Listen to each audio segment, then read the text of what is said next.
Tired of the noise from the paddock, Hamilton is calling out critics like Brundle and Helmut Marko for making uneducated guesses about his Ferrari debut.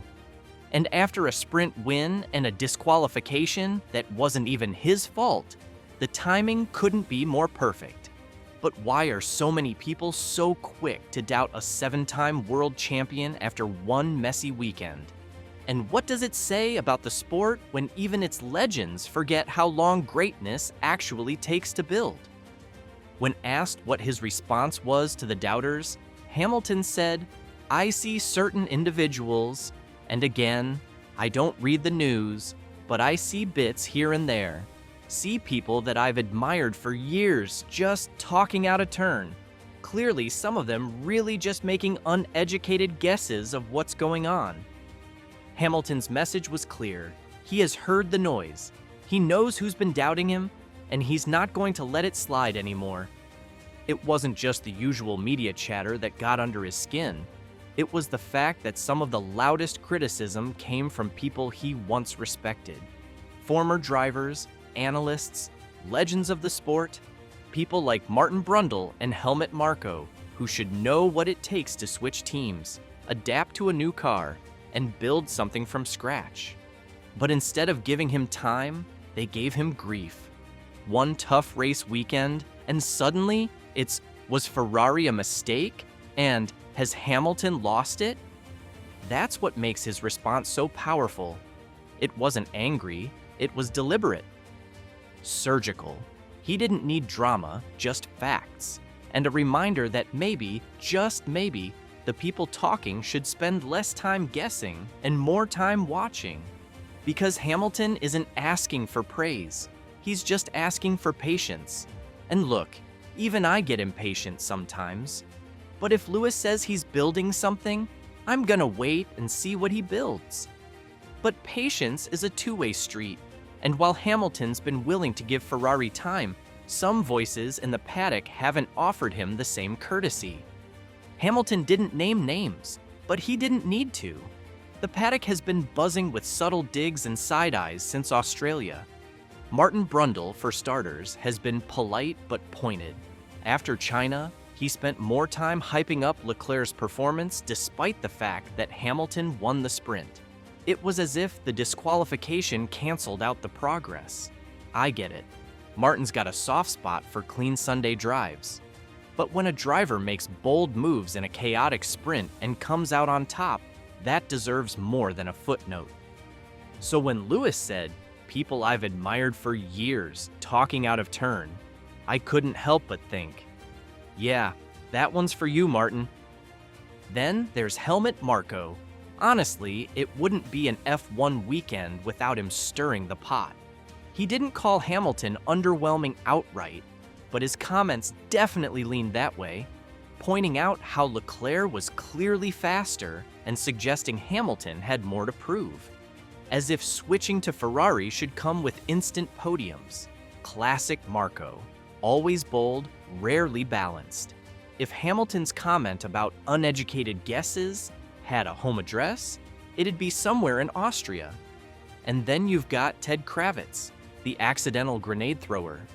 He didn't say Hamilton was at fault, but by connecting the disqualification to Ferrari's Bahrain testing failure, he opened a door that led to headlines and assumptions that Hamilton's setup was part of the problem. I don't think Ted meant harm.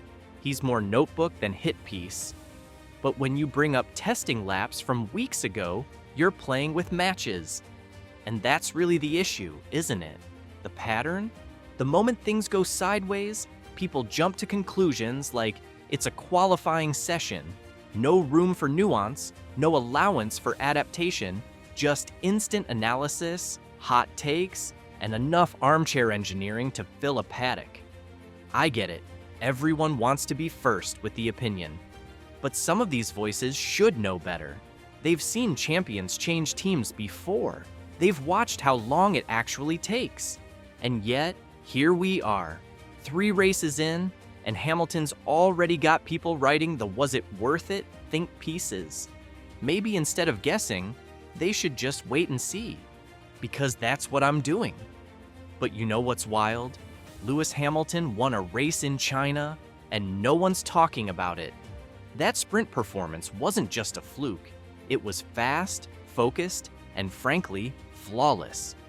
He lined up behind Piastri and Verstappen, stared them down, and said, "Not today." The grip, the tire management, the moves. It was classic Lewis, in a car he's still learning how to drive. And more importantly, it was the first moment this year that Ferrari actually looked like it could fight at the front. That wasn't just a win, that was a sign. But the moment the disqualification news dropped after the Grand Prix, it was like the sprint never happened. No headlines, no praise, no Hamilton's back hype, just plank wear and technical penalties. We were so busy measuring floor thickness, we forgot to measure performance. And that's the irony, right? The best drive of his Ferrari stint so far was overshadowed by something he had absolutely nothing to do with. The team got the setup wrong. The floor scraped too much. He still delivered when it mattered, but the post-race drama wiped the entire story off the board.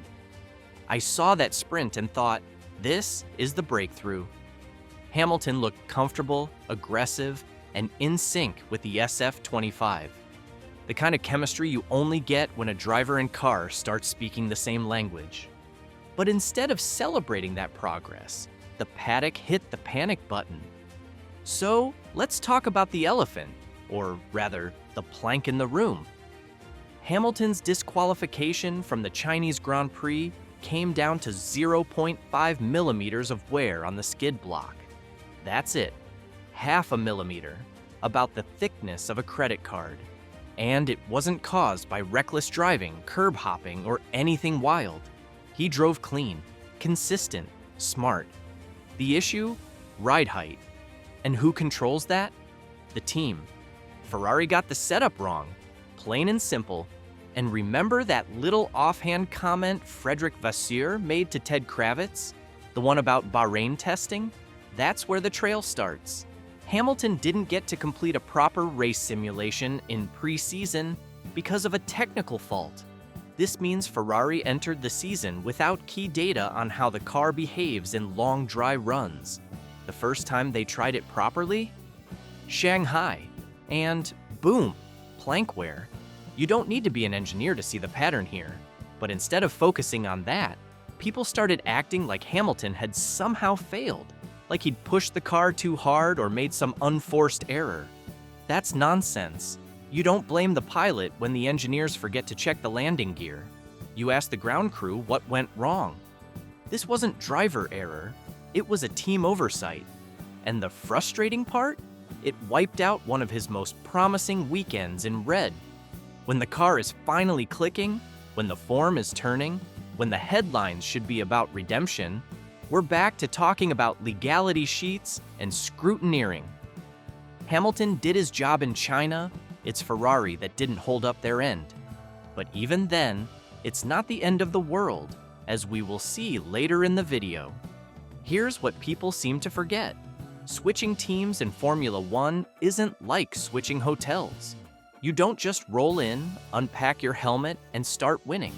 It takes time, real time. Even legends needed it.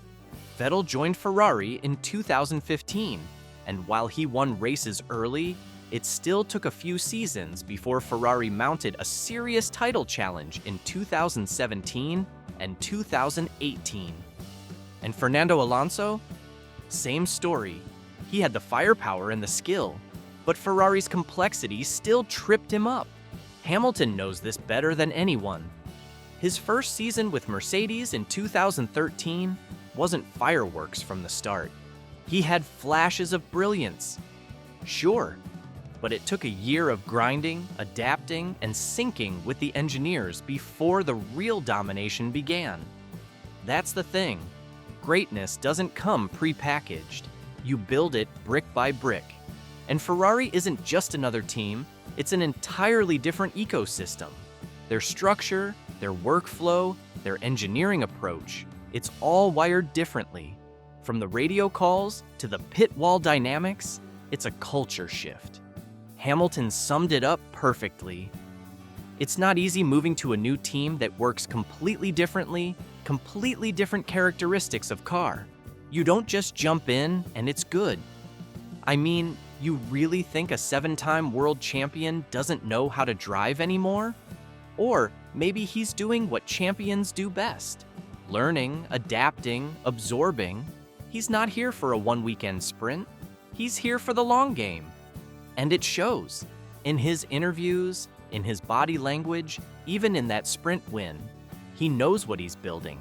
He's not rushing it. He's not chasing headlines. He's laying a foundation.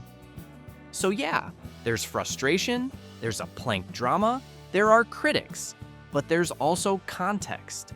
A context most people seem to ignore. Hamilton isn't underwhelming. He's just recalibrating. And if history has taught us anything, it's this. When Lewis finally locks into a car, the rest of the grid better be ready. Because the last time people underestimated him mid-transition, he rewrote the record books. Let's be honest, if this exact situation happened at Mercedes, the tone would have been very different. Back when Hamilton was still in silver, I saw the same kinds of errors. Setup misfires, strategy slips, even rear-end instability. And yet, people brush them off as growing pains, or just one of those weekends. Remember when Mercedes miscalculated tire strategy at the 2021 Hungarian Grand Prix? Or when their floor concept flopped at the start of the 2022 season? Nobody rushed to question Hamilton's ability. Nobody said the team was finished. There was patience, there was trust. But now that he's wearing red, one setup error and 0.5 millimeter of plank wear, and suddenly the sky is falling. So what gives? Why does Ferrari get so little room to breathe? Is it the weight of the legacy, the dramatics of Maranello, or maybe people just love a meltdown narrative more than a rebuild story? Whatever the reason, it's a double standard. And if we're being fair to the sport and to Hamilton, it's time we treat this project like any other, with patience, perspective, and the benefit of the doubt. Ferrari might be messy, but this wasn't a driver issue. It was a team growing through its own learning curve. Even if that curve has been going on for more than a decade. This isn't a sprint for Lewis Hamilton. It's a full-on marathon. He said it himself. I'm not trying to jumpstart it. I'm just taking my time to build with this great team. That's not the sound of a driver cracking under pressure. That's the voice of someone who's done this before, who knows how to build a winning machine from the ground up. And let's be real, Hamilton didn't come to Ferrari for short-term podiums. He came to make history. He came to do what so many legends have tried and failed to do, bring the Scuderia back to championship glory. That's not the work of a weekend. That's a long-game mission. What struck me most last week wasn't the win or even the disqualification. It was his calm, his poise, the maturity that comes from someone who's fought through worse and come out faster. This isn't some desperate end-of-career move. This is a man still writing his legacy, and he's got the patience to let the story unfold on his terms.